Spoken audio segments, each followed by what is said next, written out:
First slide here, I just want to talk about a disclaimer. I'm not a registered nutritionist, I'm not a dietitian, I'm not a doctor, I am a CrossFit trainer.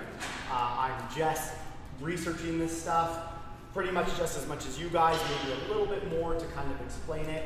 But anything that I talk about tonight, you don't need to take it to heart. It's not like a recommendation in terms of exactly what I want you to do. I would like you to consult with either a registered dietitian or nutritionist or your doctor or somebody along those lines before diving into any dramatic diet change. With this, I got a lot of my information from Dr. Jeff Bolick. He's kind of the head guy on this keto movement from the Ohio State University. So that's where a lot of this information is coming from. Well, that's the science kind of part. The kind of real life practical information of like what to eat, when to eat, how to kind of stick with it is coming more from Jason Whitrock. He's from bodybuilding.com. Okay, I know that sounds a little bit silly, but they have some good stuff out there in regards to the keto diet. So anyways, especially if you have any underlying like diseases, illnesses, anything like that, metabolic conditions, that's extra advice here to go seek some medical consult before diving into any of this stuff. So that's my disclaimer. So keto, what is it in a nutshell? The ketogenic diet is a very low carb, high fat diet. It involves drastically reducing your carbohydrate intake and replacing it with fat. The reduction in carbs put your body into a metabolic state called ketosis. Okay? So when I asked everybody kind of what keto is, and everybody said high fat, low carbs, moderate protein, that's essentially what it is in a nutshell. Okay? But again, we'll dive into the nitty-gritty. We have just a percentage breakup here. I don't know if you can see it very well, but the fat for the macronutrient ratio breakdown, which we're going to dive into in more detail, but this is just an overview, is 75% fat, 20% protein, and about 5% carbs. Okay? So that's it. That's all you really need to know. And you can go out there and just attack it full force. All right, so the basics, and I don't know where everybody's at with their kind of nutrition education, but macronutrients are carbohydrates, fats, and proteins, okay? Some people are hyper aware of that, some people are totally unaware of that. So I'm just gonna assume that everybody's totally unaware of almost everything in this seminar, so I'm gonna go through the basics, starting with our macronutrients. The traditional kind of Western diet that we all eat, whether we're thinking about it or not, and I'm talking to a little bit more of like a very fit and health-minded audience here, but the kind of regular population out there who isn't kind of CrossFitters and very hyper-aware of their fitness is eating this type of diet. Some of you, if not most of you at the gym, are probably eating this type of diet as well, just on a daily basis, without even really thinking about it, unless you're doing like meals program or something like that. But if you're not, you're probably doing about 40% of your intake of food is coming from carbohydrates, and then you're probably somewhere around 30% protein and 30% fat. So that's kind of the traditional breakdown of the classic Western diet. So we're going to dive into the science. I'm going to be rambling on for about 3 or 4 slides here, so I just need you to stick with me. We'll kind of break it down as we go. So we're going to talk about carb metabolism, and we're just going to oversimplify it a little bit because it can get pretty complex. So carbohydrate metabolism denotes the various biomechanical processes, and again, I'm going to break all this down, processes responsible for the formation, breakdown of carbohydrates in living organisms, so in people, in us. The most important carbohydrate is glucose. That's going to be a term that I'm going to be saying over and over again, so remember that. And as far as this discussion is concerned, you could basically equate carbs to glucose, okay, and vice versa. Okay, so going forward, just keep that in mind. Glucose is a simple sugar, it's a monosaccharide that's metabolized by nearly all known kind of organisms, so plants, mammals, etc. Okay, so we use glucose and we use carbs to run and to fuel ourselves. Now, carbohydrates can be chemically divided into 2 types, complex and simple. Now, doctors and scientists once believed that eating complex carbohydrates in instead of sugars or simple carbohydrates would help maintain lower blood glucose. But now numerous studies are kind of coming out in the last decade or so that are kind of saying that both sugars and starches, which are more like complex carbs, have an unpredictable range on the glycemic index. And just a little heads up on the glycemic index. Anything that's high on the glycemic index in terms of carbohydrates is kind of a no-no. You want to stay away from that. So a very easy example would be like any type of candy. So you would want to totally stay away from that. Something that's probably a little bit lower on the glycemic index would be like sweet potatoes. Okay? But regardless, they have a glycemic response. They have like a sugar response in your body after you ingest those carbs. Okay? Are we following so far? If you have any questions and I'm just kind of rambling on during these 4 science slides, just let me know. All right. Okay. So anyways, we used to think it was safe to be like, okay, complex carbs are good, simple sugars are bad, but that's getting a little bit blurry kind of as time goes on and more research is coming out. Now, the value of classifying carbohydrates as simple or complex is becoming questionable. The glycemic index is a better predictor of what type of carb you're eating and the effect on your blood glucose.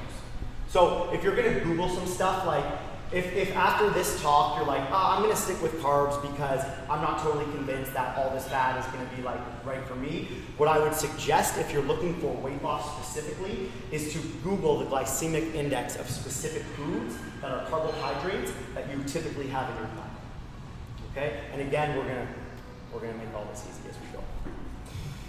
Okay, so more carbs continued here. Carbohydrates are a superior short-term fuel source. So you always hear athletes wanting to have carbs in their diet and stuff like that. If you're doing something short, fast, and intense, like if we're doing a 1-rep max clean, or if we're doing a 40-meter sprint or something like that, or even a little bit longer, anywhere up to 200 meters, you want carbohydrates in your system as an athlete to fuel yourself quickly. Your body can break them down much quicker, and you can use them easier for whatever that athletic, short, fast, intense athletic performance task is. But I'm assuming most of you are here not necessarily for performance, but a little bit more for body composition, weight loss, and some other positive effects that we're going to go over. So anyways, carbs are really good for short, fast bursts of endurance, of effort in terms of fitness. They're similar to metabolizing fats. They can be used for fuel. In animals, again, like I said, a very important carbohydrate is glucose. Just remember this as we go forward as well. 1 gram of carbohydrates gives you about 4 calories of energy. Okay? And again, this will be important as we kind of do some calculations moving forward. In most organisms, carbohydrates are regularly broken down to specific molecules which feedstock, fatty acids, triglycerides, and other lipids are commonly used for more long-term energy endurance techniques. I'll get into fat metabolism in a little bit. Most of us in this room are pretty much in a constant state of using glucose and using carbs to kind of fuel everything we're doing. So they're fueling our brains right now, they're fueling our bodily functions. To some degree, when we're a little bit more at rest, fats kind of take over that, but we're constantly eating and introducing carbs no matter what we do, whether it's fruit, vegetables, grain carbs, cereal-based carbs, wheat-based carbs. So we're constantly giving ourselves a kick of carbs, and our body likes to break down glucose first. So we're always kind of, we're glucose hogs in terms of that. That's what we're typically kind of running on as Westerners for the most part. Any questions so far? Okay, so fat metabolism, I'm not going to break it down the way we did kind of carbs. It's a little bit more complex, and it is a little bit more complex with the presence of carbohydrates. The biggest thing you need to know when it comes to fat metabolism in the presence of carbohydrates, which all of you, and I don't know about me right now, I have to pee on a stick and find out, but all of you are for the most part, unless you're in ketosis right now, are using there's carbohydrates present, so it's more likely than not that you're storing fat rather than metabolizing it as much as you could be. You're always metabolizing it to a degree, but not as much as you could be. And again, we're going to dive into that. So the metabolism of fat depends on the presence of high or excess carbohydrates. Just know that in the presence of high or excess carbohydrates, you will more often than not store fat rather than burn. Not only are you likely to store fat in the presence of carbs, but in terms of your body going in to use that fat, the presence of carbs and glucose kind of acts as a fat blocker as well. So you may have fat on you, which we all have fat on us. The presence of carbs, not only are you using those carbs rather than using fat, but it's blocking the access of fat to be used by your body for metabolism, for functioning. So the take-home message with this one is the presence of carbs interferes with the metabolism of fat. And again, I'm diving into the science part because it will be important, and I want you to have a decent understanding of that. Now, without carbohydrates, or with very low carbohydrates, magical things kind of start to happen in our bodies. Ketosis is a metabolic state in which some of the body's energy supply comes from ketone bodies. So it's acetoacetate and beta-hydroxybutyrate. Those are the two kind of main ketone bodies when you get into ketosis that your body uses for energy rather than glucose or glycogen, okay? Rather than carbohydrates. So in the blood, so those in the blood. So in contrast to a state of glycolysis in which blood glucose provides most of your energy.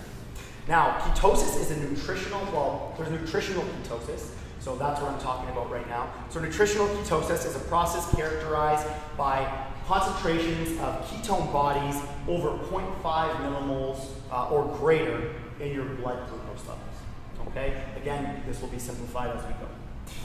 Now, ketone bodies are formed by ketogenesis when the liver glycogen stores are depleted. The main ketone bodies used for energy are, again, I mentioned these, acetoacetate and beta-hydroxybutyrate. The levels of ketone bodies are regulated mainly by insulin and glucagon. So those are two hormones in your body that are directly related to the intake of carbs. Again, insulin and glucagon. And again, insulin will be important as we move on in this conversation. Most cells in your body can use both glucose and ketone bodies for fuel. Okay, so that's important to know. Again, you can use glucose from carbs, or you can use ketones from fat to fuel your body, okay, and your brain. During ketosis, free fatty acids and glucose synthesis fuel the remainder. So, here. Now, almost on the kind of science slides here. So, in glycolysis, higher levels of insulin promote body fat and block release of fat from adipose tissue. So, what I'm kind of saying there, or what we're saying here is, like I've already mentioned, when glucose is present, when carbohydrates are present in your body, that kind of jacks up insulin. So it's not necessarily the carbs or the glucose directly that are affecting fat metabolism. It's more insulin that's kind of blocking fat metabolism.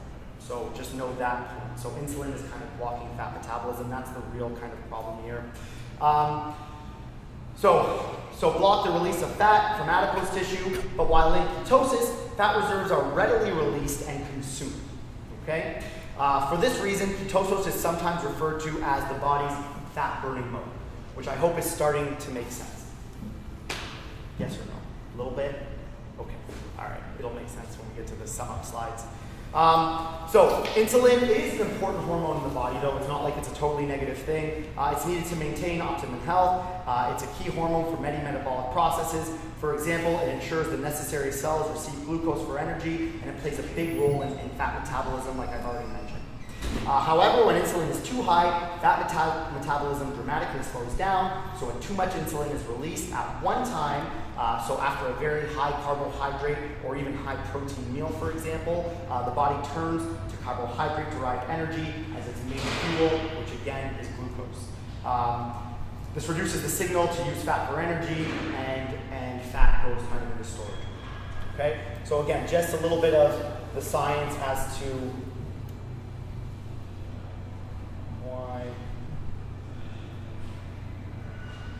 why we're using more glucose and not using as much fat.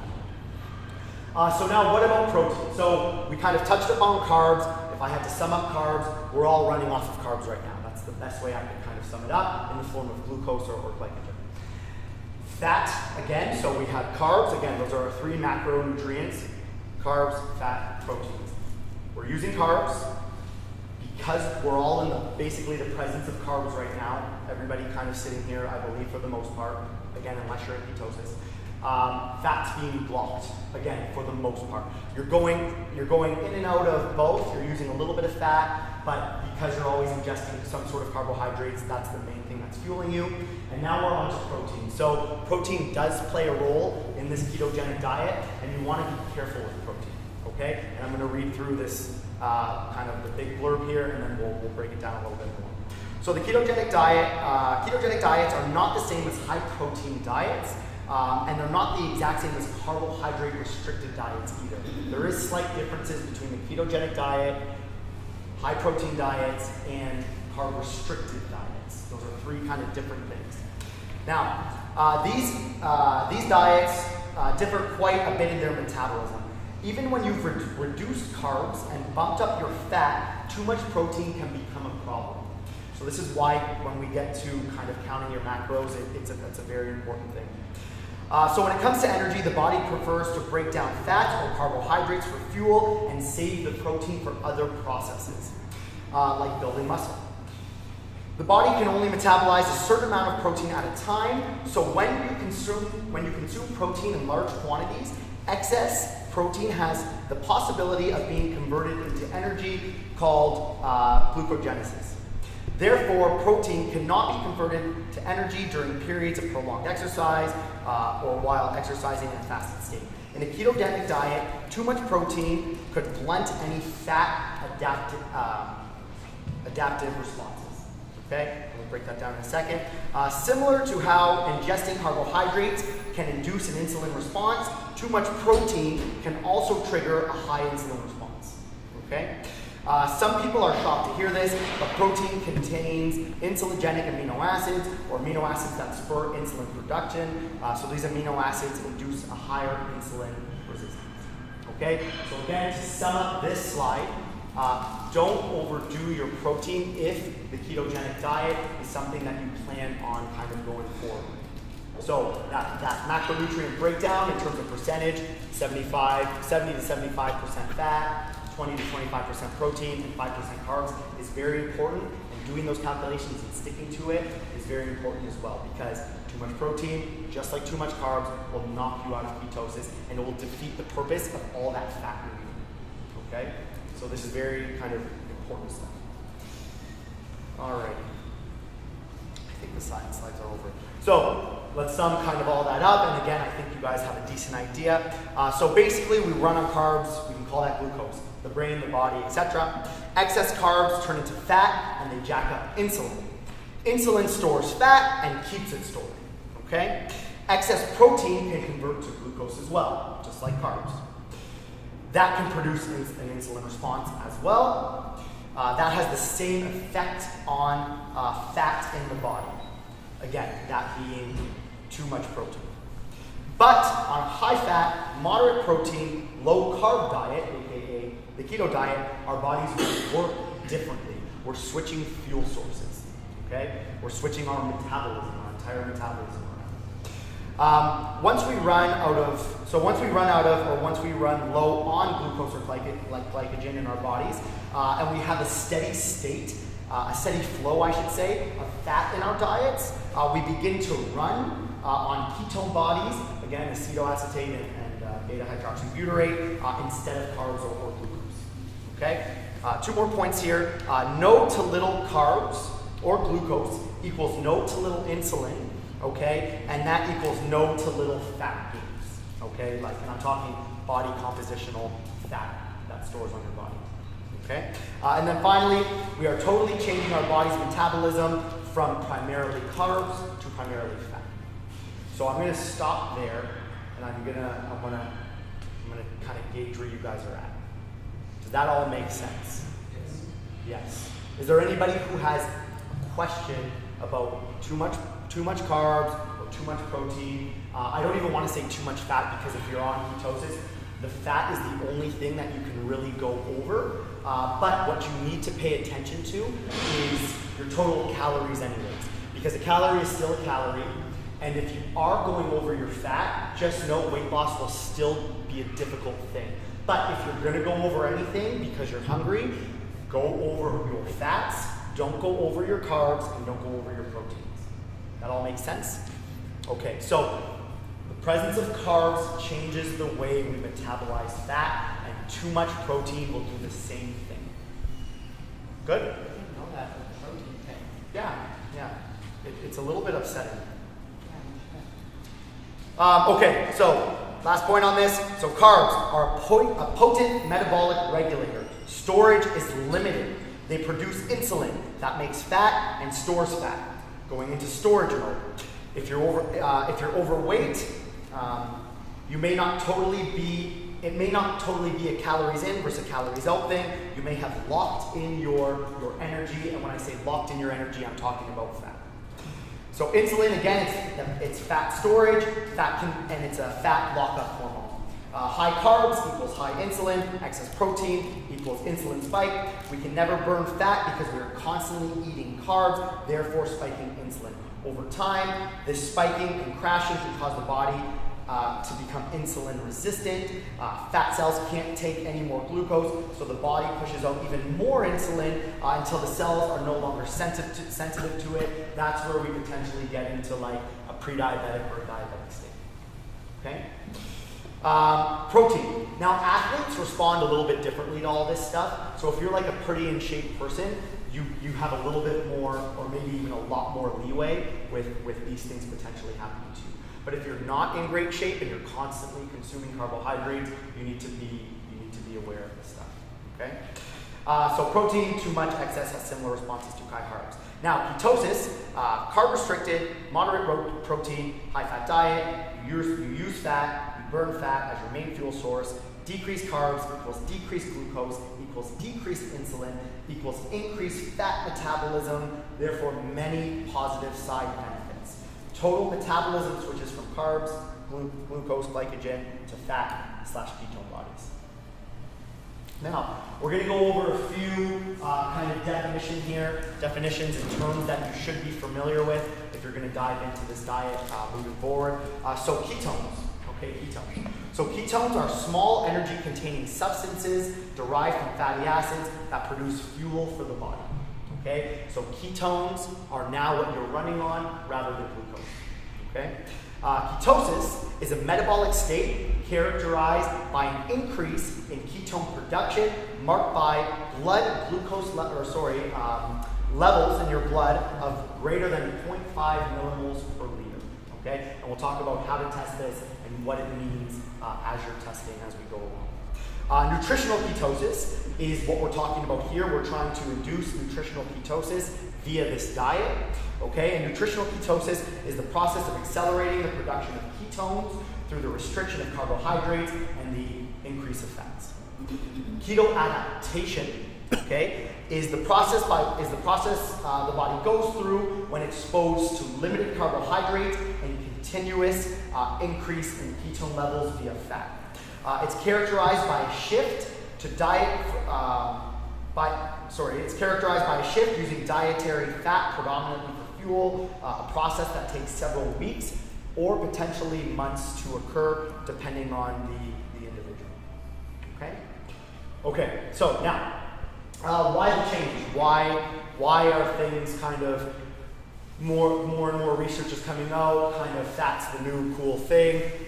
There was just an article that I think I shared a little while ago, and I think one was like in the Windsor Star or the CBC or something like that. So kind of the mainstream media is maybe more accepting and or more catching on of kind of what's happening in this whole scene. So why the change though? The last several decades we've promoted a high carb, low fat diet, and obesity rates have skyrocketed. Okay, so the last 50 years. It's just been, do you remember the food pyramid? The base was like all grains. Does anybody remember that? I remember that. So I know. school. Right, okay, good. So if I remember that, all you guys remember that. Okay, so the base was grains, and then what was next? Maybe it was like, I think even fruits were next, and then vegetables, and then like dairy and meat, and I think fat even like was like, don't. Like I think I've seen like it compared to alcohol in like some of the ones, not necessarily from Canada, but I was looking at some ones from other countries and it was pretty interesting. So anyways, in the last 30 years, there's kind of been there's been an increase in carb consumption by about 200 calories per day. So if we go back 30 or 50 years ago, they weren't eating as much carbs as we're eating now.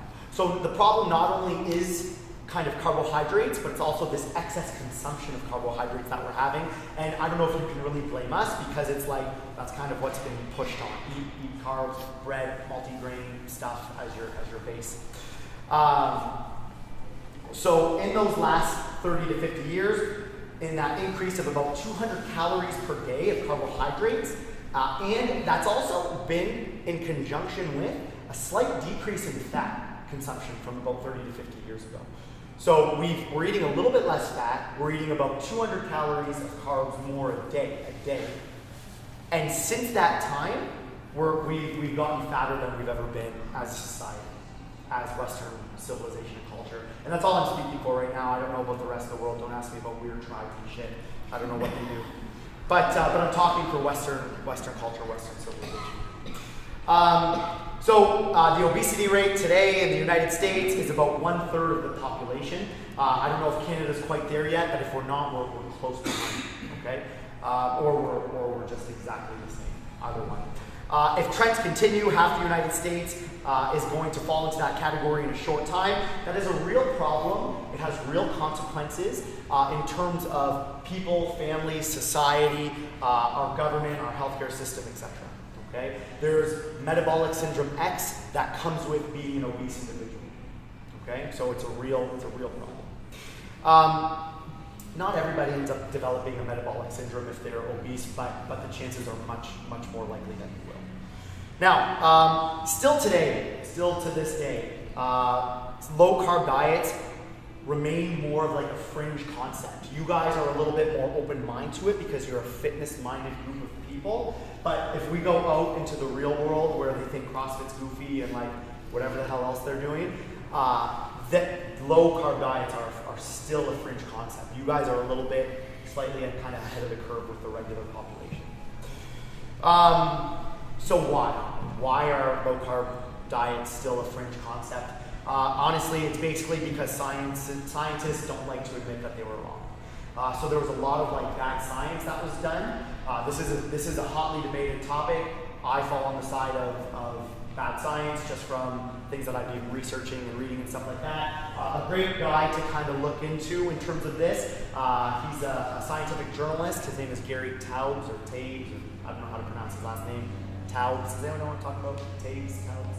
Okay. So anyways, if you guys want to look into this more and find out for yourselves a little bit more of the bad science that's been happening for the past like 50 years or so, or even longer, look into some of his stuff. A few of his books here: Good Calories, Bad Calories, Why We Get Fat, and The Case Against Sugar. Okay, so he's kind of calling all these guys out for what was happening over the last several decades. I don't like it. So we're going to continue with why the change and some potential solutions here. Some solutions to the problem could include exercise, right? So, and I'm talking about the kind of obesity kind of epidemic and problem right now. So the first thing that some scientists will say and some training organizations will say and health organizations will say is exercise. Exercise is the remedy, exercise is the cure to this obesity problem and all the metabolic syndromes that come with that. Now, is that correct? Yes, the answer is yes, but not totally, okay?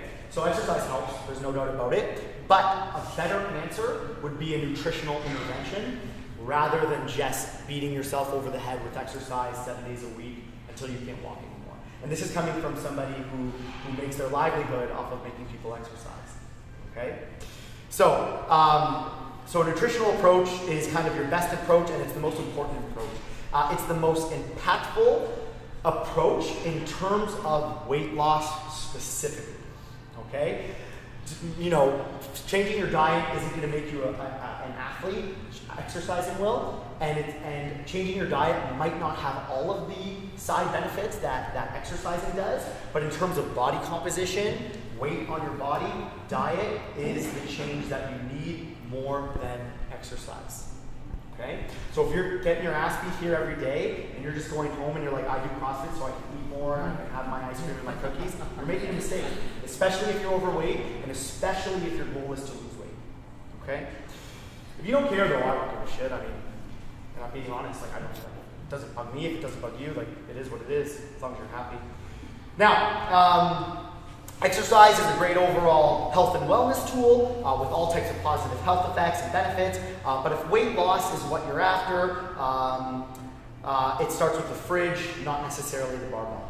So another solution, this is kind of a joke, so I'm gonna expect a laugh after this. Another solution would simply to be raise the BMI number. Okay, so raise that number from 30 to 40, and we've dramatically cut the obesity epidemic probably in half right off the bat. So that was a joke. So now a foolproof solution, though, a real solution, is the ketogenic diet. Okay, so basically switching your metabolism, changing what you run off of, and what you've been running off of the last 20, 30, 40, 50 years of your life or more. Okay. A body running on ketosis is a fat-burning machine versus a fat-storing body that has a glucose metabolism. Now, Sweden, they're always kind of ahead of the curve. It seems like they're a progressive nation. They're kind of already advocating a higher fat, lower carbohydrate diet. They're one of the first countries, and I don't maybe even only countries at this point that are that have made it their kind of national mission to kind of do that. So. At least the only one that I've heard of so far. If I could blow that up, Canada's Food Guide would be just awesome to look at. And, you know, you think it's old just to kind of, this is the kind of one from, I don't know when, the 80s, 90s. The base here is all grain-based carbohydrates, bread, pasta, stuff like that. The only change, this one is from 2017, or it's the most current one. The only change in the image is they just flipped fruits and vegetables, but with grain-based carbs are the second one in. So not much of a change from whatever, the 80s or 90s to 2017. Unless somebody knows of a more updated version, but I Googled 2017 Canada's Food Guide. So. All right, now, so let's talk about the good and the bad of this ketogenic diet. Because there is potential pitfalls depending on what your wants, goals, and needs are. Okay? So we'll start with some potential problems, especially for performance-based kind of CrossFitters or athletes or just fitness enthusiasts in general. Your power output will decrease. Okay, so if you're an athletically minded person and you're here for performance and all you want to do is clean as much as anybody else can, bench, sprint, whatever, and just kill performance, I wouldn't recommend the keto diet for you. Are there slight ways around that? Yes, but we're going to get into that at the very kind of end of this conversation. And I don't necessarily even buy that kind of like the cycling for the keto diet. But anyways, we'll get into that. So if you're somebody who's performance-based, this isn't going to be the best bet for you. Muscle growth may not be as optimal, okay? Because there's a strong positive correlation between glycogen and protein synthesis for muscle growth, okay? So if you're looking to put on some mass in terms of lean muscle mass, the ketogenic diet might not be the best. It's not the best way to do that, okay? Will you still make gains? Yes, but you're not going to make them as abundantly as you would on having a little bit more kind of carbohydrates, glucose, glycogen in your diet. Now, so we take kind of glycogen away and the muscle growth slows. Now, there's also kind of a little bit of a negative effect if you kind of dive into the keto diet 100%, and that is the keto flu. So the keto flu is not actually a flu, but it has similar symptoms because your body is totally switching from carbs to fat. That's going to have some weird effects on your body.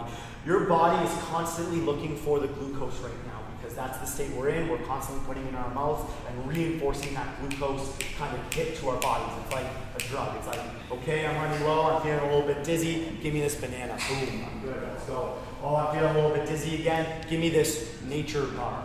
Boom, I'm good to go again. And those are all bullshit, all those nature bars. It's just, read the back, they're just all sugar.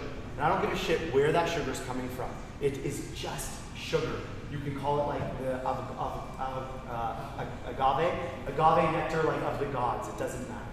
It doesn't matter. It's sugar. So throw those bars away if you're going to do this. Now, while the body goes primarily from glucose, so things happen. You might experience headaches, coughing, nausea, fatigue, upset stomach, etc. Those are potential effects that you might feel if you kind of go all in on this somewhere in the first like 2 weeks to a month of doing this. Okay? I didn't, and I'll talk about my personal experience a little bit more towards the end. There's a few tips in that last slide, actually, in that last image, of how to kind of manage the keto flu. I don't know if you guys can read that. I can't, so I don't think you can. Just eating more fats can kind of help you work through that keto flu. Eating more calories can kind of help you. Introducing a little bit more clean carbohydrates may help. Adding in more salts, more electrolytes can help. And drinking more water and actually exercising could help you manage and work your way through that keto flu a little bit as well, if you experience it, which most people do. If you're in really good shape and you're somebody who tends to have like some sort of level of like ketones in your blood to start with, you won't experience as much of the symptoms. But if you're not in great shape and you're used to eating carbs over and over, you're going to experience those symptoms to a worse degree. Okay? Okay, so now let's talk about some of the good things. Okay, I'm biased in this a little bit. So now the good, the positive effects of ketone. So it's a clean burning fuel. So the ketone bodies are more of a clean burning fuel. That means they don't generate as much free radicals when they're metabolized compared to carbohydrates. So free radicals, if we're talking like cancer or like diseases or something like that, that's something that could potentially play a role in that. So they're a clean burning fuel source. Decreased oxidative stress, so therefore decreased aging effects. So the more oxidative stress your body goes through during like the metabolic process with carbohydrates, the more aging effects you have on your body. Increased antioxidants defense. I think we're all kind of hyper aware of antioxidants at this point. Increased efficiency in providing cellular energy, increased work output with decreased O2 consumption. That doesn't mean, don't confuse that for being able to do high intensity work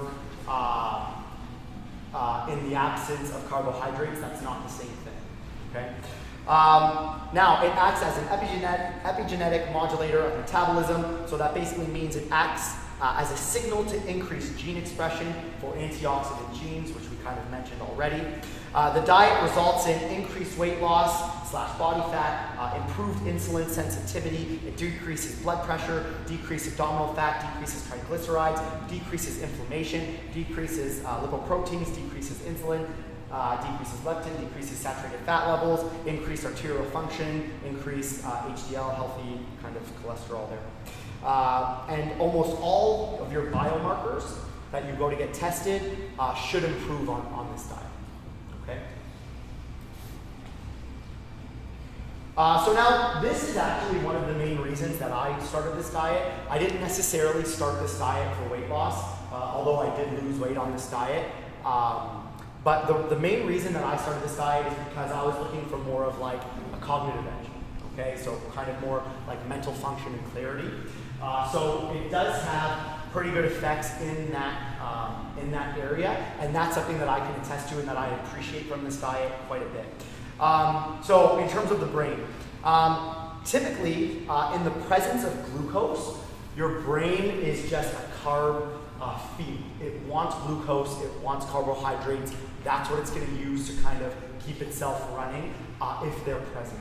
Okay?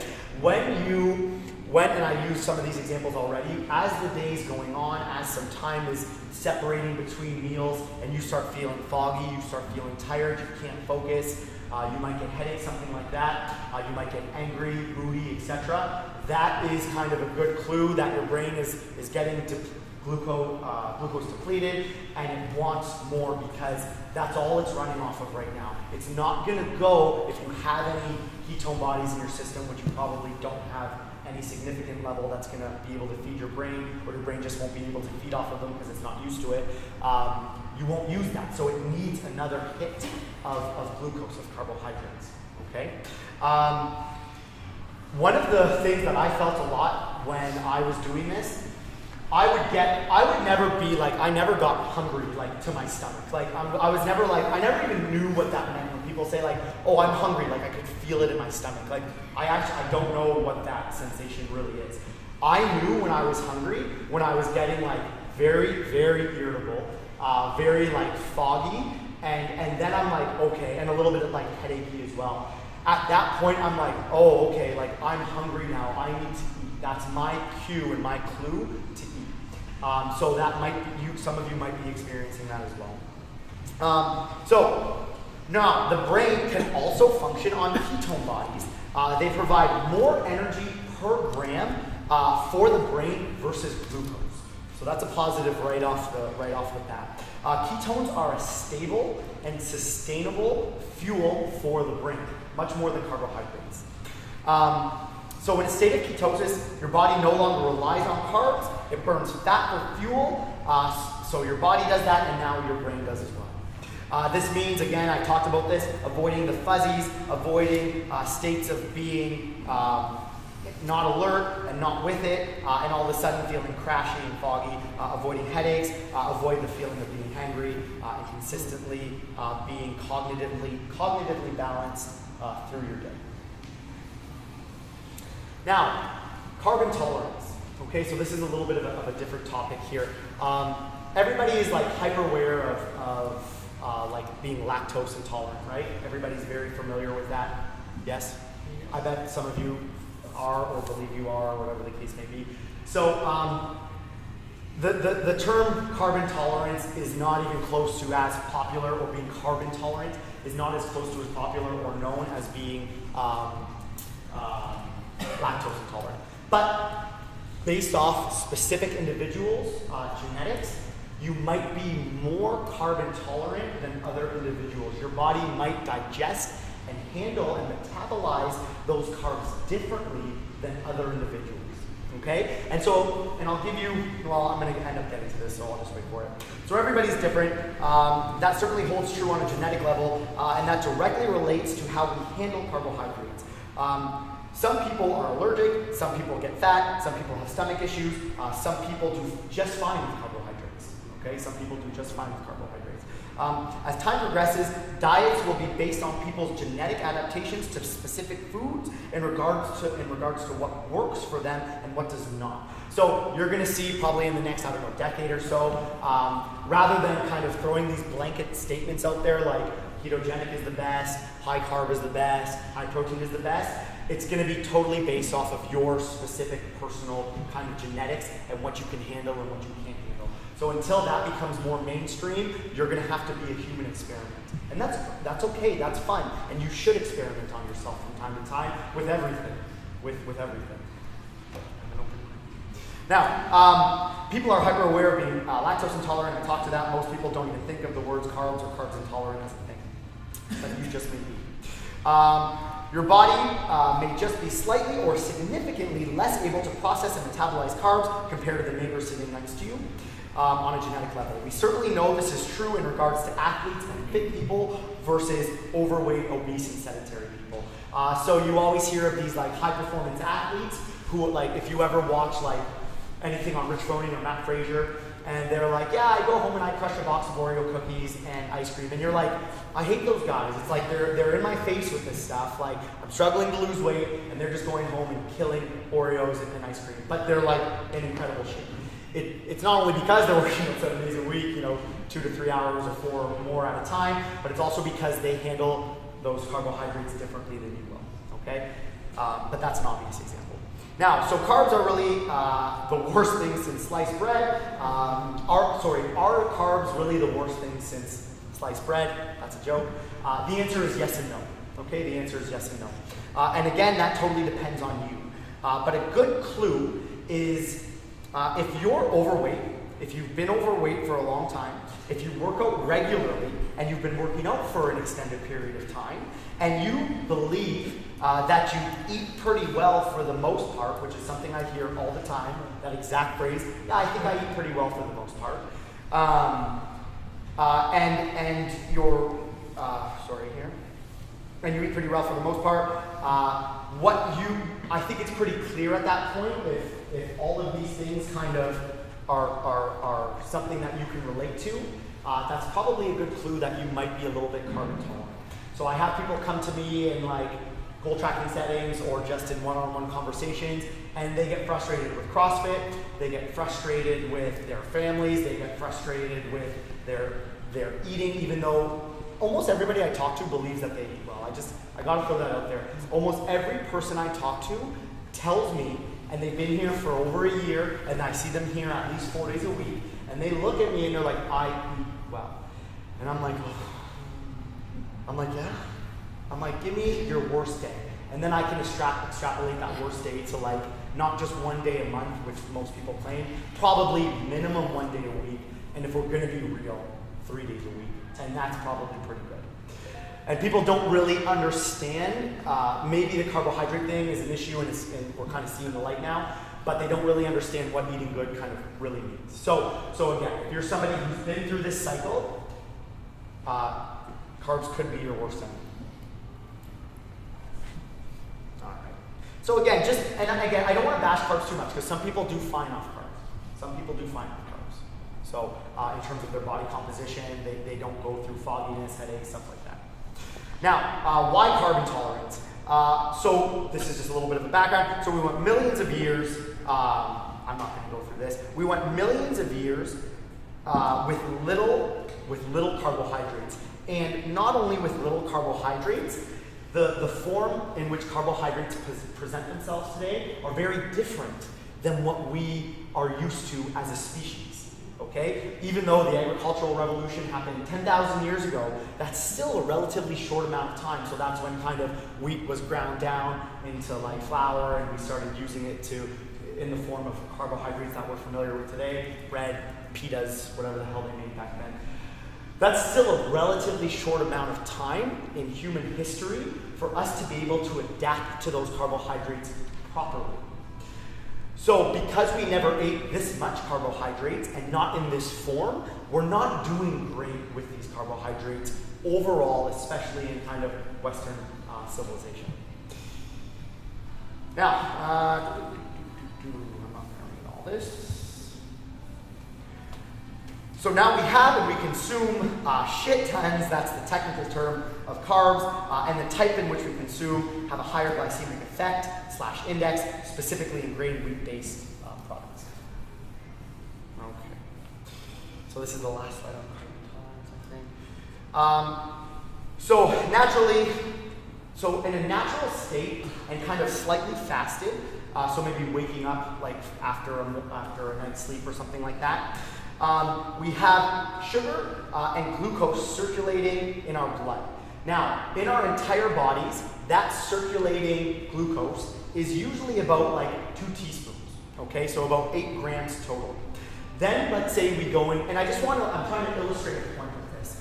Then let's say we go and we eat breakfast, okay? And that breakfast is just 1 bagel and 1 coffee, or like 1 fancy coffee, a double, frappuccino, whatever is fancy. All of a sudden, that bagel has 57 grams of carbs, that coffee could potentially have 20 grams of carbs, and then boom, you've just went from 8 grams of glucose circulating in your blood to 10 times that amount, to almost 80 grams circulating in your blood. That is a total shock to your system, and your system, we're just amazing beings that we can handle something like that as well as we do, even though some people don't handle it very well via the manifestations of kind of body composition. Now, so what happens after we eat those carbs? So after a healthy or fit person kind of eats those with about 1 teaspoon of total blood glucose, that they can take up, so healthy fit people can take up in a day about 300 to maybe 400 grams of carbs into their muscle where it's kind of oxidized. But that's being a healthy, kind of fit individual. Anything over that, you're not going to be able to take it up. It's going to go to the liver and it's going to be stored as fat. And that's kind of the next point here. So anybody who is unhealthy, overweight, obese, insulin resistant, carb intolerant, etc., they'll have a greater proportion of carbs go to the liver where they convert it to fat. Then the liver makes LDL, which is like a bad cholesterol, and saturated fat, and releases it into the body. Okay? This is why a super fit person can go home and crush all those carbohydrates. So to sum that up, to sum up the carb intolerance, So we know eating carbs locks you into a glucose-dependent metabolism. After a meal, there's a sugar spike, large amount of insulin, there's a sugar crash because of the spike, and blood sugar will then dip below normal, which also has adverse effects. Now, with the sugar spikes comes an insulin surge, which blocks fat breakdown and fat oxidation. To some, insulin resistance equals carbs intolerance. People vary in their ability to metabolize carbs. We talked about that. People who manage carbs well have more options. People who don't manage carbs well have less options in terms of what they eat and how much. Type 2 diabetes is a side effect of too much carbs relative to a person's carb tolerance. But the keto adaptation will allow and sustain optimal fuel to flow to all organs through the use of metabolic pathways that we've acquired over 2 million years ago. So now, saturated fat. I want to touch upon saturated fat because people get concerned with the ketogenic diet in terms of saturated fat, because most people are under the impression, maybe rightfully so, that saturated fat isn't that good of a thing. So they're like, okay, my fats are going to go through the roof. Saturated fat is going to be one of those fats. Am I going to have a heart attack? Okay, so let's touch upon saturated fats. Saturated fat isn't saturated fat associated with heart disease? No, not really. Okay, and again, there's more and more studies coming out on this as of late. So at least not in the way you think. Saturated fat is not directly associated with heart disease, and I mean dietary kind of saturated fat through fats. And we'll dive into that a little bit here. If an individual was to restrict and replace saturated fat with carbohydrates, okay, you will increase the likelihood of a coronary event. Although there's a relationship between how much saturated fat is in your body and heart disease, the presence of carbohydrates have an effect on the dietary saturated fat that you consume. So to sum that up, the presence of carbs, the excess carbs, have an effect and a negative effect at that on the saturated fat in your system that you're consuming. Now, low carb diets, okay, have 3 times the amount of fats in the body versus low fat diets, but despite this, okay, despite that fact, when measured, saturated fat in the blood went down, okay? So if you're on something like a keto diet, even though you're taking in almost 3 times the amount of fat, the saturated fat levels in your blood when measured are lower. And that's with way more fat versus a low fat diet, which means a high carb diet. Now, therefore low carb diets yield low level of circulating fatty acids, okay, saturated fatty acids, which is good. Now, so numbers. These numbers are going to be important for you guys moving forward with this diet or potentially with this diet. Now, we've talked about this. The keto diet is 70 to 75% fat, 20 to 25% protein, and 5% carbohydrates. That's your breakdown. 1 gram of fat is about 9 calories of energy. 1 gram of protein is about 4 calories of energy. 1 gram of carbs is about 4 calories, of energy as well. When you make calculations, am I on the wrong side? Yeah. When you make calculations, that's an important factor. Oh, I missed a slide. I'm going to go through this one super quick. So I want to give you an example of the saturated fat kind of deal. So an example, when you eat like a marbled steak, which is a fatty steak and potentially high in saturated fat, with the potato, which is your carbohydrate. The potato that we process, when we eat the steak with the potato, it processes the saturated fat in a more unhealthy way versus no potato. Now, increased dietary carbohydrates increase saturated fatty acid storage, and it increases saturated fatty acid synthesis, so making more saturated fatty acids. A marbled steak without the potato has a different response. Your body has a different response to that saturated fat you're consuming via the steak. Now, we have a decreased dietary carbohydrate intake therefore increasing saturated fatty oxidation, so breaking it down, metabolizing it, and decreasing saturated fatty acid synthesis. Okay, so decreasing us producing and making saturated fatty acids now from carbohydrates. Now, without that potato, we're using that saturated fat as fuel, okay, as fuel. So the effects are not there when you eliminate that potato and have that state that they would have been with, and I'm using a potato as a carbohydrate, with whatever carbohydrate you're eating in excess with that state. So it's a totally different way your body processes it in the absence of those carbs. Now, in ketosis, saturated fat is shown to give you the most fuel.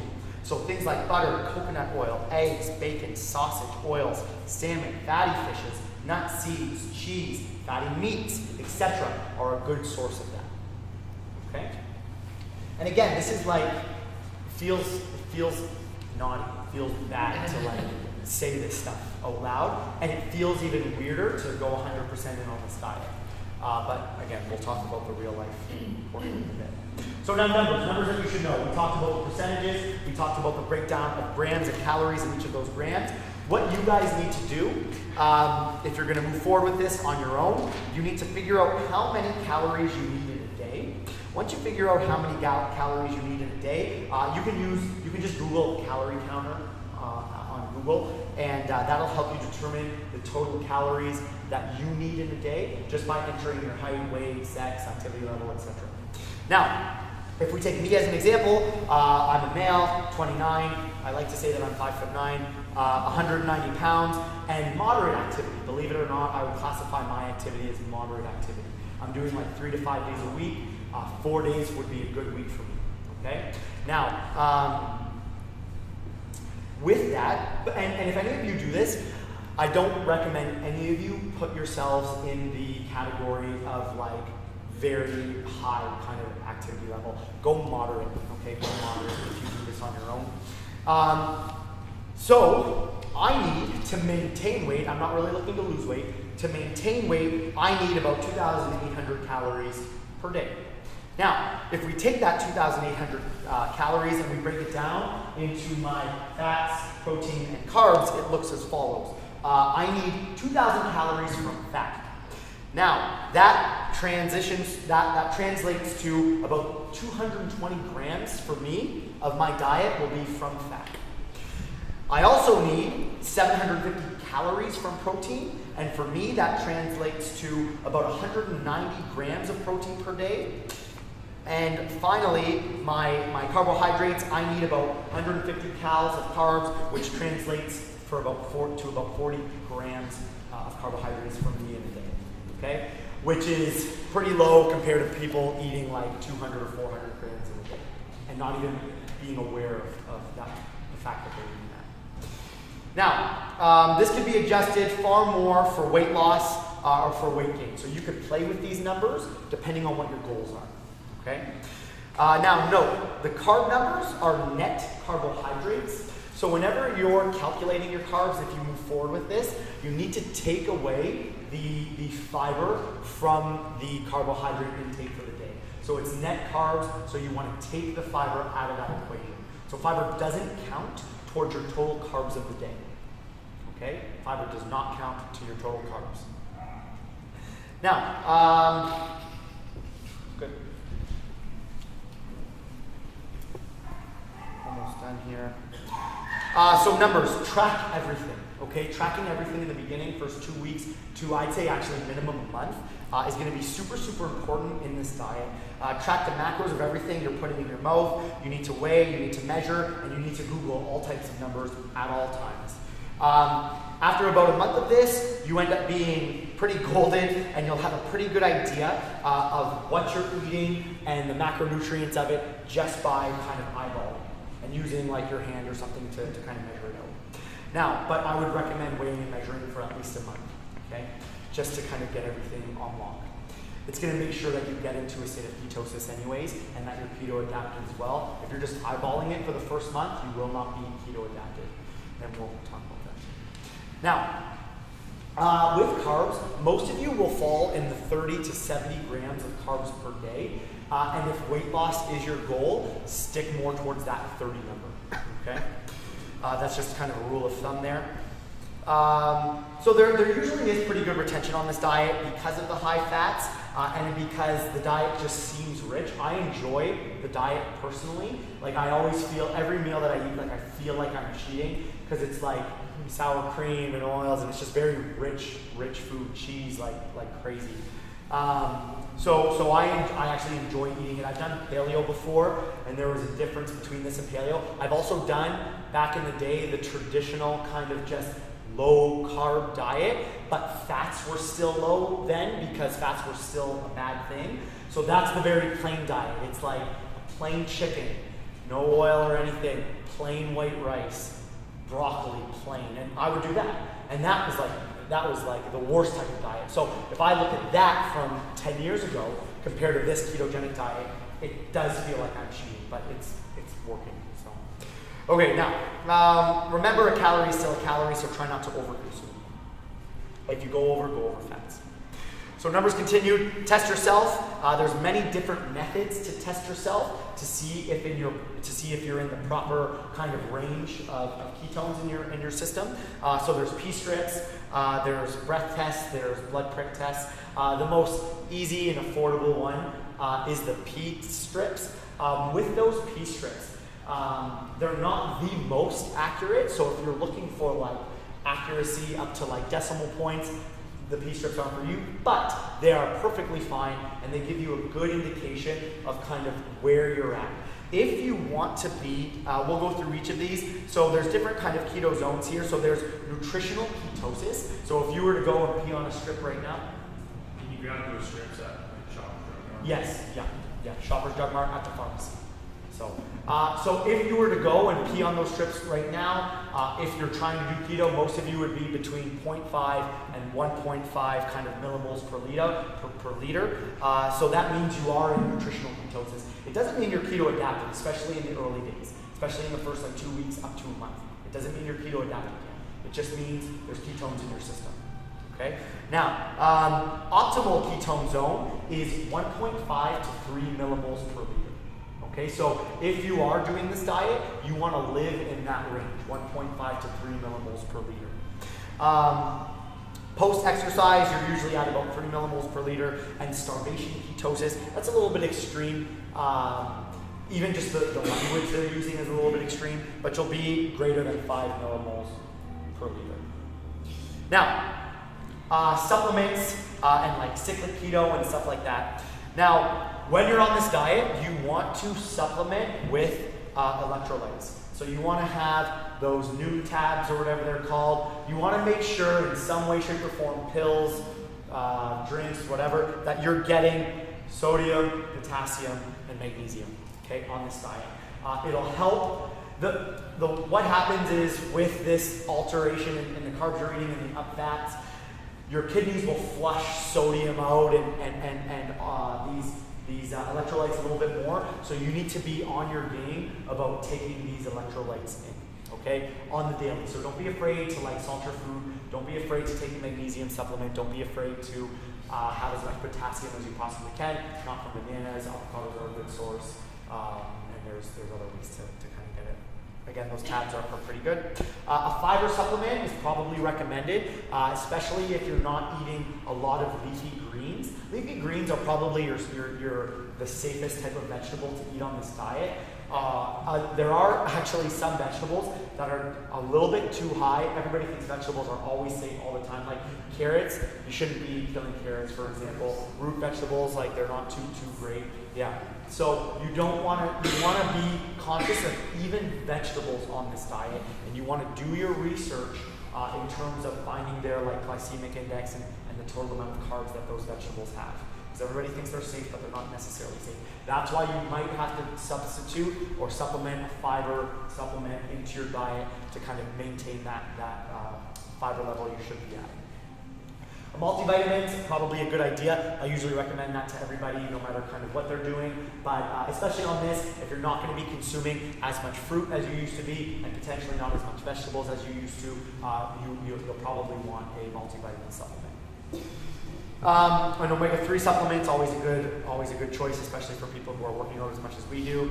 Now there's, can somebody help me with exogenous? Exogenous, is that how you pronounce it? Exogenous, thank you. I knew it was something different.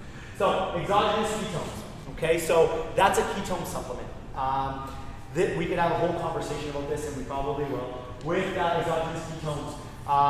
That's basically a ketone supplement where you are getting ketones from this either powder or drink or pill form or whatever form it ends up coming in for you. What do I think of that? The only way I would recommend having a ketone supplement where the ketones are readily available at your fingertips via powder or drink is not to be lazy in your diet. Okay, because that's what ends up happening with this, especially the way they advertise it. It's like, you don't even need to do the keto diet. It's too hard. Take this supplement, and we're going to put a lot of like ketone bodies into your system. So you'll be go pee on a strip, and all of a sudden you'll be jacked up to like 3 millimoles of ketone bodies in your system. What happens here is that if people think that they can be lax on the diet, they keep that high carbohydrate count going, they probably keep the fats up, and you guys know, because we dived into the science, which was annoying, but you know how saturated fat interacts now that you're going to have all this fat in your diet and you're keeping your carbohydrates in there. You know how your body's going to store fat now because you're still keeping the carbohydrates in there. So this, to me, these keto supplements are a cover-up for being lax in your diet. And great, you have all these ketones in your body, but that doesn't really mean anything if your carbohydrate count is higher because of that. Now, if you can look at yourself in the mirror and be like, no, I can have this supplement and I'm not going to use it as just like a tool to cover up my shitty diet. I'm going to use it if it's my grandmother's birthday and there's a piece of cake there and I want to get it back into ketosis faster the next day. So I might have the supplement after that cake or the next day or something like that to kind of pop me back into it quicker. Then maybe. But as far as I'm concerned, I don't really recommend it. Now there's different kinds. The esters are just like straight ketones in your system. The keto salts are like salts in the ketone bodies in your system. Some absorb faster, some jack your levels up a little bit more. Now, so there's like cyclic keto, and I hear people talk to me about this all the time. So it's like the idea of either eating carbs a lot before or after your workout, and or just jacking up your carb intake like 2 days of the week. Why are we doing that? If your goal is weight loss and not performance, and you're taking in all this fat, you're going to continually knock yourself out of ketosis, and it's going to, even if you take the supplement, it's going to take a bit for your body to deplete your 2-day binge on those carbs, or your pre and post workout carb intake if you overdo it. So as far as I'm concerned, if you're doing this diet and you're taking in as much fat as you're going to be taking in, you have to be careful with carbs. I think people use the cyclic keto as like an excuse to like go off the rails like 2 nights of the week. So I wouldn't recommend it with all the fat that you're taking. But if you heard from another trainer or like something you researched on a website that it's going to help with your performance and you want to play with that, by all means. So we talked about that. Okay, I think there's like 3 slides left. So, all right, so day-to-day being on keto. And if you stuck with me this far, you guys are in for the long haul here, especially for those first few slides. So, being keto adapted. So you may have, and we talked about this, ketones in your blood at the beginning. That doesn't mean you're adapted yet. It takes several weeks or months. It takes your body a while to deplete the glucose and the glycogen from it. That happens for a few reasons. The enzymes have to adapt, you have to go through it, etc. You've been eating carbs a lot for the last several decades, so your body needs time to get through them. And not only get through them, understand how it has to react to not using them as a fuel source anymore and using ketone bodies instead. That's a big deal. It's a big process, okay? And don't expect it to be easy. It won't. It will be very hard. The first 2 weeks will be a nightmare. Now, oh, there we go. The first 2 weeks will be hell. Just accept it. Have electrolyte tags ready. And again, the more in shape you are, the less you're going to feel it. The more out of shape you are, the more you're going to feel it. Now, after a bit, your body kind of taps out. Your body's like, okay, I'm going to stop searching for carbohydrates and glucose. I get it. I give up. I put you through hell, but you're not going to give me any more. That's fine. Let me now work with these ketone bodies. Okay? So your body will tap out after a little bit and accept it. And after that, after you can get through that first 2 weeks to about a month or so, 100% in, not 99, 100. After you can get through that, you're going to be riding pretty. And you're going to be thriving. You're going to be thriving. You're not going to be hungry, and you're not going to need it. You're still going to eat. People are like, oh my God, you're going to wither away to nothing. It's not going to happen. Your body has like a baseline. As long as you're eating your calories and the right percentages, you're not going to wither away to nothing. You're going to be at the weight, I'm going to put it this way, nature intended you to be at. Not the weight that Western culture shoved down your throat. Okay, in Western diets. Now, don't think carb restriction. If you think every day like, oh, this is carb restriction, there's so many carbs out there, I don't know what to do. If you think that, you're just setting yourself up for failure. You need to think and make it an adventure. Where am I going to get my fats from today? How am I going to get fats? What are my sources going to be? Am I getting enough? Let me consume my fats. That's what you're thinking. You're thinking fats in, and you're not caring about carbs other than just leaving them alone for the most part. Now, accept the fats. So weigh and measure everything, and hashtag all the fat. So last 2 slides here. So this, it's not coming up very clear. This is an example of like a day of eating in the ketogenic diet. But it's even hard for me to read it. So I'll talk about this in a second. I'm just going to skip this one. Yeah, I couldn't see it. So now, I'm going to go to this. Okay, Charlie, can you get the lights behind you, please? Thank you. It's to the right underneath the rig. Okay. So, I want to interact now. You guys should have, you should have a lot of questions, and I would like you to ask them. Jim, you want to take those lights down the hallway? What do you got? Are you able to kickstart ketosis at 40 grams? Say that again. Are you able to kickstart ketosis at 40 grams? What do you mean? What I did before was more low carb, not so much high fat. Yeah. Before, but I had to go under 20 grams. Was I off started with my 40 grams per day? Yes. Yes.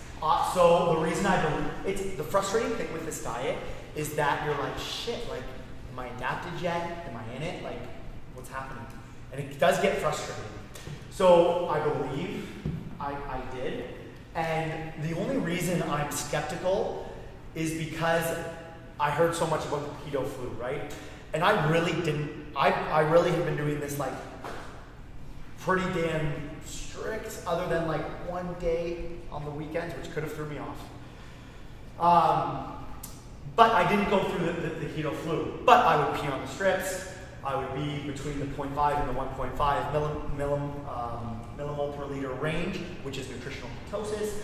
And so I was like, shit, I don't know if I'm in it. This is frustrating. Now, then I had one day, and it was about 2 weeks in or so, where I was like, I was having an awful day. Like, I'm like, oh my God, like, I have a crazy headache. I'm dizzy. I'm not feeling good. I feel like really low energy. And like, I had to lay down in the back office. I have never had to lay down like here at CrossFit in like the last like whatever 5 or 6 years. Never, not once in the middle of the day. So I had to lay down, and I lay down like in that back room we have like a little bench in the office. So I just lay down on that bench for like 4 hours straight, and I was hurting. So after that, I kind of accepted that as my kind of keto flu, and that's when I kind of believed at least that I was I was keto adapted at that point with the 40 grams of carbohydrates. I think my big problem was I was pretty good with like not eating the carbohydrates and even staying under 40 grams sometimes, but I think my problem was overdoing the protein. And I was overdoing the protein a lot in the beginning because I'm like, I don't want to lose my gains, like what the hell, like. But so that's where I think like if I never really got into it, that would be the reason for me. Okay. Do you have any other experience with that or questions? Oh, that's a question. No, Sean, sorry. No. It's, Okay. Alcohol. Yeah. I mean.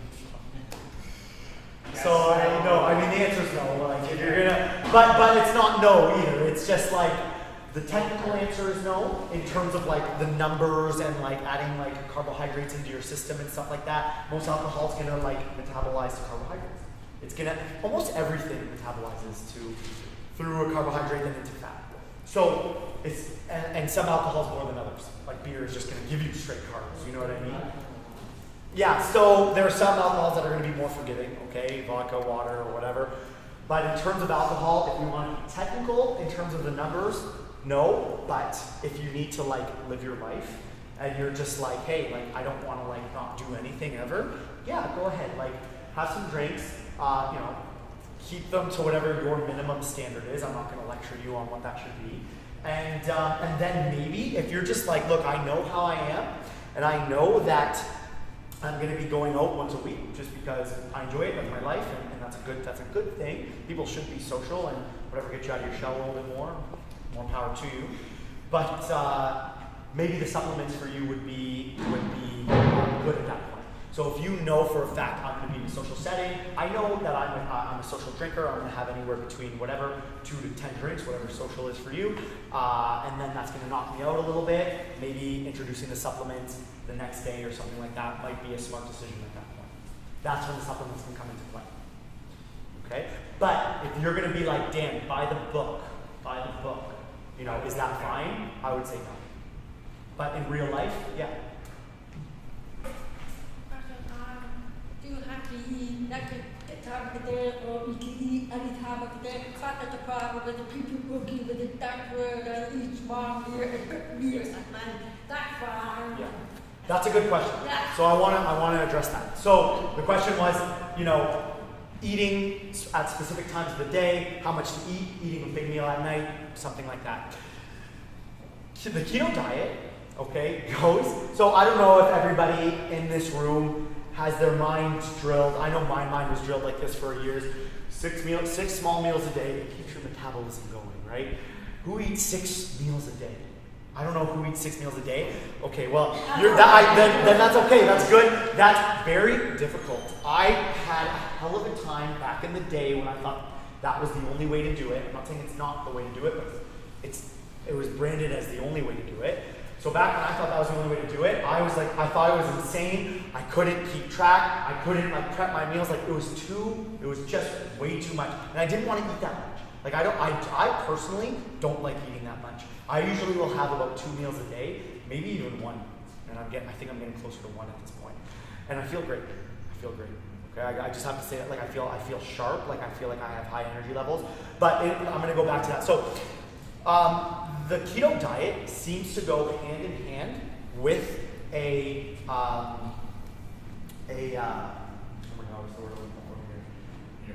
intermittent fasting. Thank you. So it seems to go hand in hand with an intermittent fasting or kind of fasted diet. So when should you eat? What I recommend to some people, because when you fast, that also ups the ketone bodies in your system, okay? Because your body's burning through that glucose, right? Because you're not taking any in, because you're fasting. So what I like to recommend to people as something that goes pretty well with this diet, you don't have to do it. You can still do 6 meals a day and make them keto meals, that's totally fine. But what I recommend to people is eating within a window, okay? And that window is no less than 8 hours apart and no more than, and this is more important, no more than 12 hours apart. Ideally, somewhere between 9 to 10, there's a 9 to 10 hour window that I recommend people eat in, okay? So, we have 24 hours in a day, right? We have 24 hours in a day, including sleep. When we're sleeping, we're fasting, whether you like it or not. You're not eating your 6 meals, you're doing fine when you're sleeping. So when you're sleeping, you're fasting. Let's just say you, and somebody's gonna have to double check the math for me here, if you want somebody to write it down. So let's say you sleep for 8 hours. Where are we at with our 24 hours now? Come on. Nice. So we're, okay, I'm gonna have to figure it out. So we're at 16 hours, right? 16 hours, okay. So, so we're sleeping for 8 hours. We have 16 hours now. So leave those 8 hours alone. We're not eating during those 8 hours. You have 16 hours. Let's say you wake up at 7 a.m. Okay, that's a normal time. Say you wake up at 7 a.m. and your first meal is, and whatever you like your first meal to be, you don't have to eat breakfast. You don't have to eat breakfast. I'm sorry. This is all flying in the face of like everything you've ever heard. But you don't have to. Do what works for you. If breakfast gets you going, eat breakfast. But don't shove breakfast down your throat because people say you have to eat breakfast. Just experiment on yourself. So anyways, let's say your first meal is breakfast. You label it as breakfast. And it's at 10 a.m. Okay, so you're up at 7, 10 a.m. rolls around, you eat breakfast. Okay? Then, that's the first thing you're consuming. So you broke your fast at 10 a.m. that day. You have anywhere up to 12, and 12 is stretching it, so let's just say 10 to be safe. You have 10 hours from 10 o'clock to eat. So what would that be? 10 hours from 10 o'clock? 8 p.m. So you do not eat past 8 p.m. Right? So you have from 10 a.m., that's the first meal you put in your mouth, to 8 p.m., which may be, or let's say 7 p.m., which is the last meal you put in your mouth. That's it.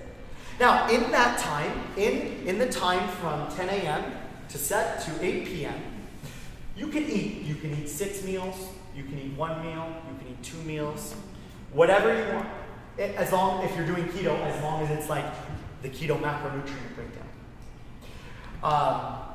But that goes well. And now there's other ways to do it. You can do your 6 meals throughout the day, right when you wake up, right before you go to sleep. You can do whatever works for you. Okay? As long as it's within the macronutrient breakdown. But again, if you're looking to have ketone bodies in your system and weight loss is a goal of yours, intermittent fasting is probably a good, it goes hand in hand with this diet. And the reason it does go hand in hand is not just because to produce ketone bodies, but you're not hungry. You're not, because when you're always consuming glucose, you're always feeding for glucose. And you drop, and you need to get back up. And you drop, and you need to get back up. Running off ketones is a very stable and sustainable energy source. So you're level in terms of your hunger and in terms of your mind, okay? Maybe you're not gonna come into a CrossFit class and absolutely murder Fran, okay? Or like a few heavy clean and jerks. You won't. You're not gonna perform the way you did with glucose. But what are your goals? What are your wants? What are your needs? And that's what you need to determine. Look in the mirror and be like, what do I want? Do I want to kill Fran? I don't know. Maybe I just want to sweat. I just want to sweat. That's all I want to do now. I just want to sweat once a day, if I can. Minimum 4 times. But a week. Okay? So you got to determine what your goals are. What other questions? So if you're coming in for like 5:30 Y in the morning, Yeah. you shouldn't be eating before? I don't, so I'm not going to say you shouldn't, right? You have to, so you can, if you're new to the keto scene and your body's not, and you're still used to like running off of glucose metabolism, you'll have to experiment. And in the beginning, and that's why you got to stick with it. Because no matter what, off the bat, you're not going to like it.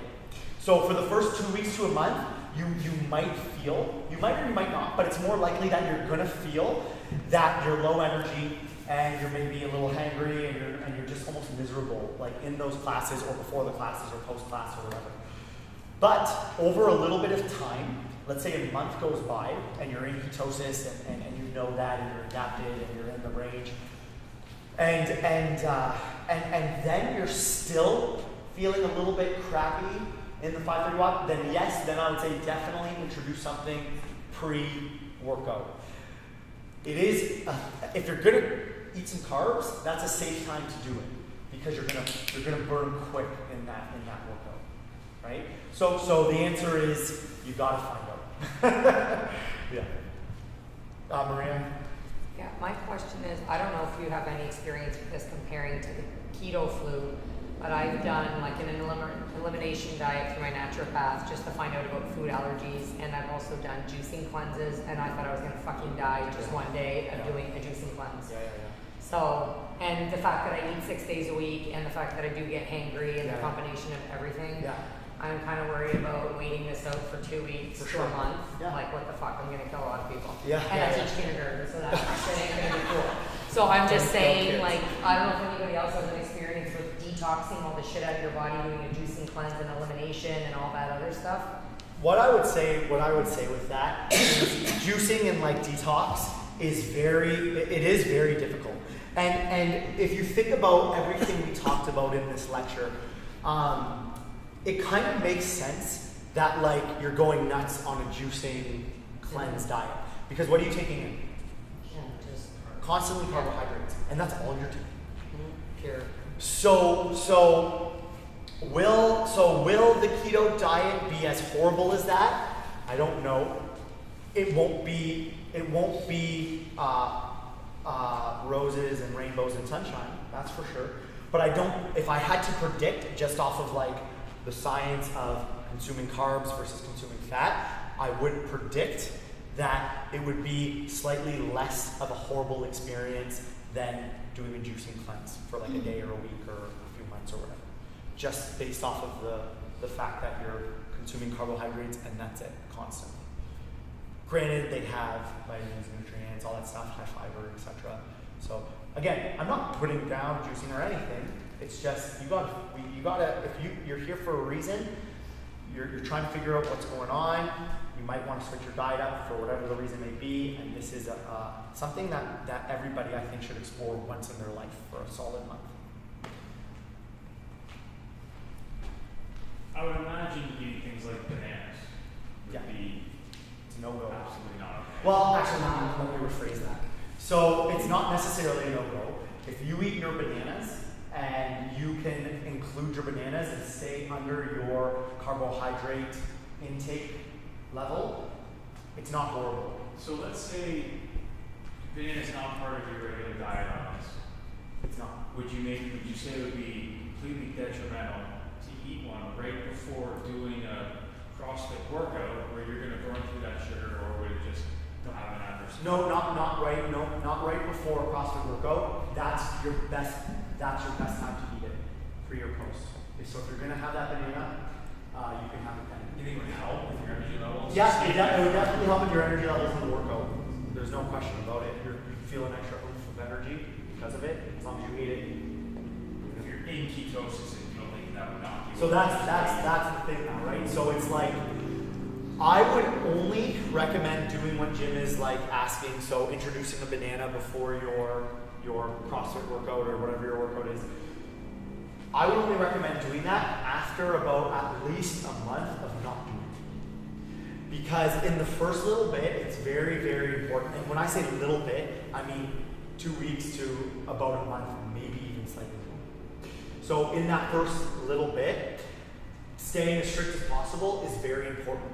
As you get to really experience what it's like to be in ketosis and feel that at the energy levels and stuff, then you could maybe play with it. But I wouldn't mess with the process, and I would kind of embrace the suck for a little bit. The suck being a shitty workout, whatever it's gonna be. I had a few really shitty workouts. I felt like, I'm like, this is what, I've never ever felt this hard. If you break it down the numbers per se, right?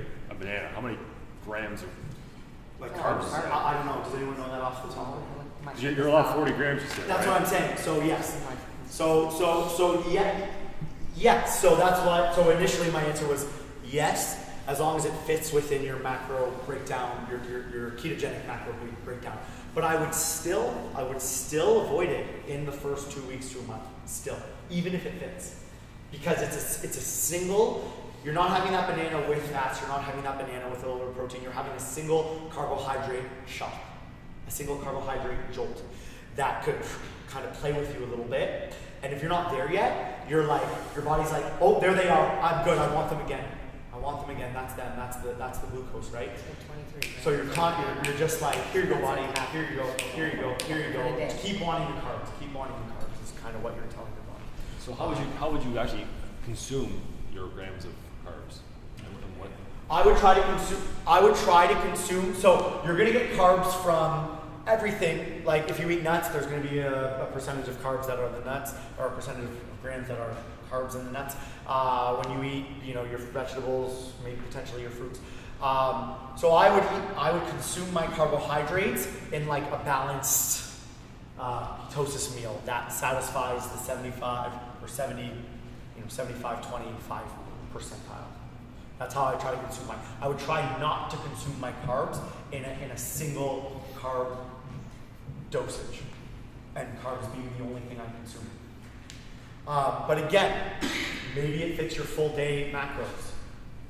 But just to be safe, if you're going to move forward with this, I wouldn't do it solo for about a month. So what are some foods that are just like where you're gonna get the fats predominantly from? Because like I just find it hard to like imagine a meal where it's like, okay, all of, like to make it like 75% just coming from fat. Yeah. Like, so could you just throw some examples? Sure. So I knew I was going to get this question, and like this is the hardest question for me to answer. I hope you like avocados. Okay, well, you're gonna get to like them then, because so you don't have to, but I would highly recommend trying to get avocados down. Avocados are going to be, or guacamole or whatever, is going to be like probably a main staple for most of you. It's absolutely a main staple for me right now. It's like my fall to fat, because it is a healthy fat, even though there really is no such thing as healthy fats on this diet. But it's a healthy fat, and I mean that in terms of it's a quality source.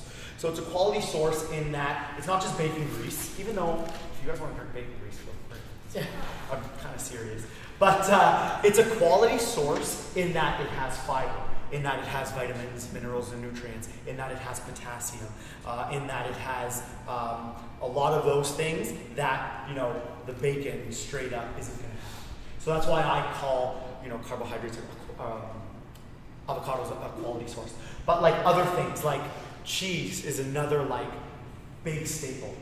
So I get a lot of like fats from cheese when I eat. Another thing I do is like the full fat sour cream. Now, all of these things I'm talking about, try to still pick the best sources of these. So like the natural, the local, the least processed, the organic, like still go for those versions of the cheese, of the sour cream, of the avocado or guac, I guess. So try to go to those sources still. Even though you're doing this diet and you think, I can just eat fat and it doesn't really matter what the source is, try to still pick quality sources. Another thing is meats, salmon, like fatty fish is a good source.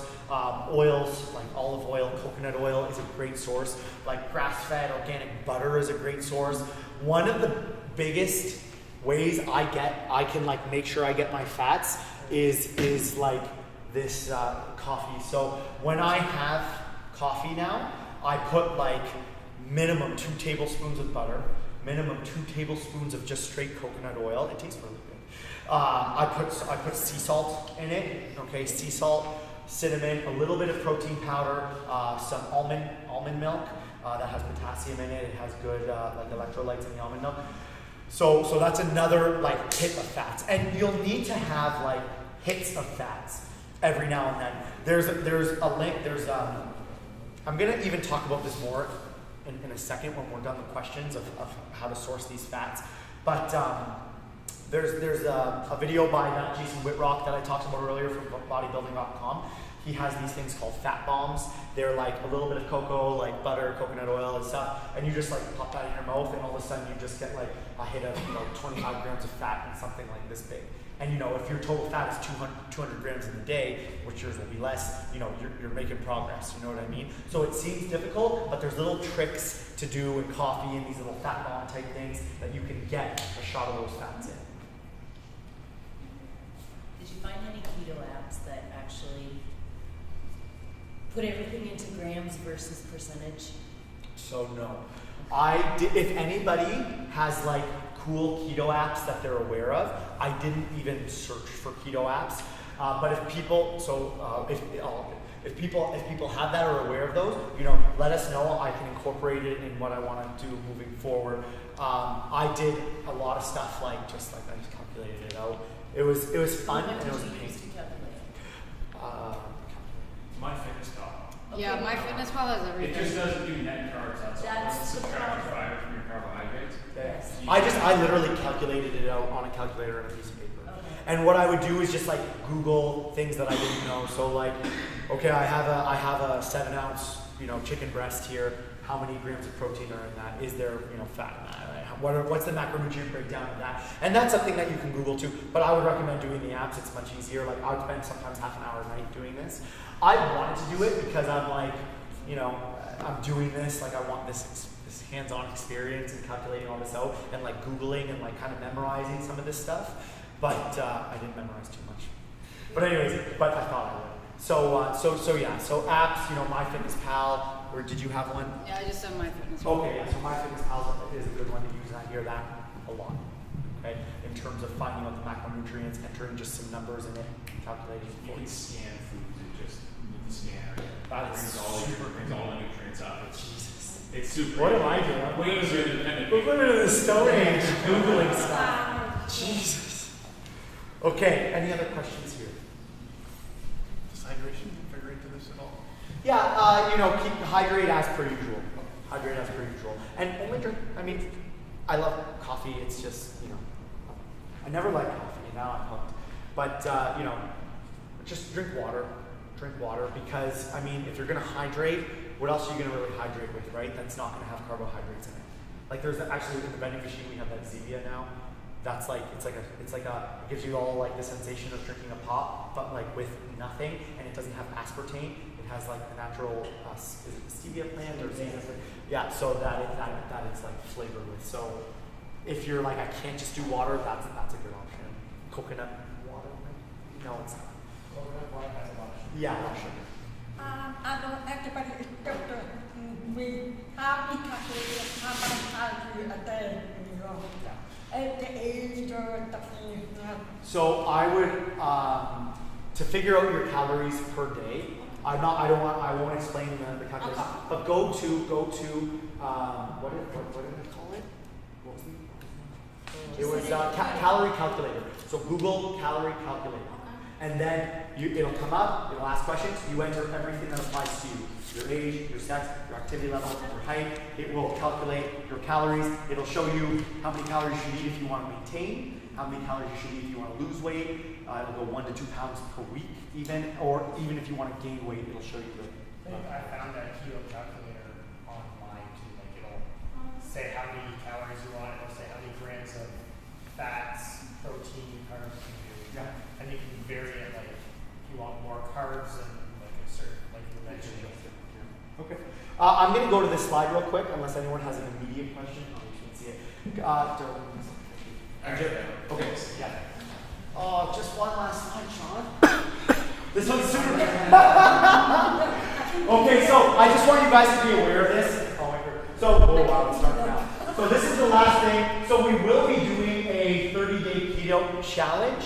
So a lot of the questions that you guys had will be answered and tailored to you specifically if you decide to do this challenge.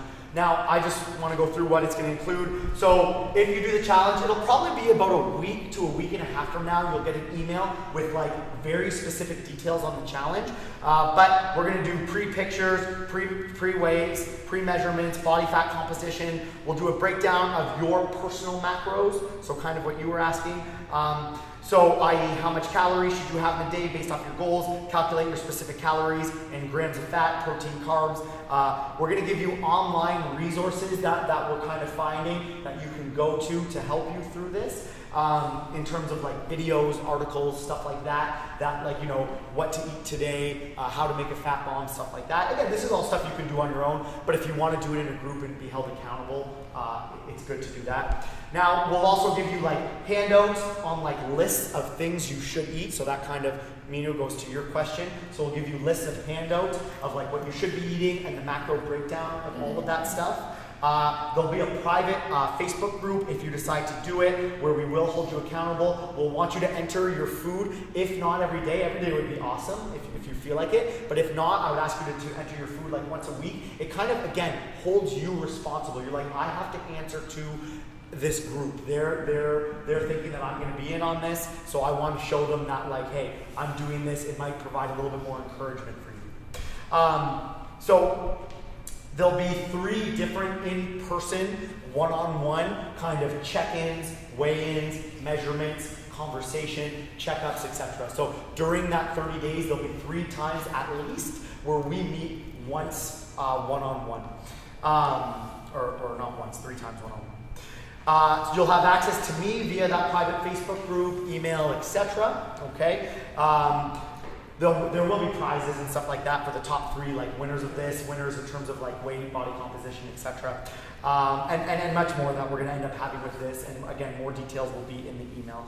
So keep an eye out for that. If you guys don't mind to turn the lights back on. That was the very last slide that I had. So the reason I'm like, I just got to pull this up now is because there were a few questions like, hey, what should I eat? How should I eat? So we can literally like hold your hand and guide you through that for the 30 days. If not, I hope you have enough like knowledge to move forward on your own. If you don't think it's going to be likely that you will, I would advise jumping on this. There will be a cost associated with it. I don't know what that is now, but there will be a cost associated with doing the 30-day challenge. It's going to be involved on our part, so you know we can't just do it without having a cost to it. But yes. Okay, so anyways, expect an email in about a week and a half with a lot of details about the 30-day challenge, and then you can choose from there. Thanks, guys.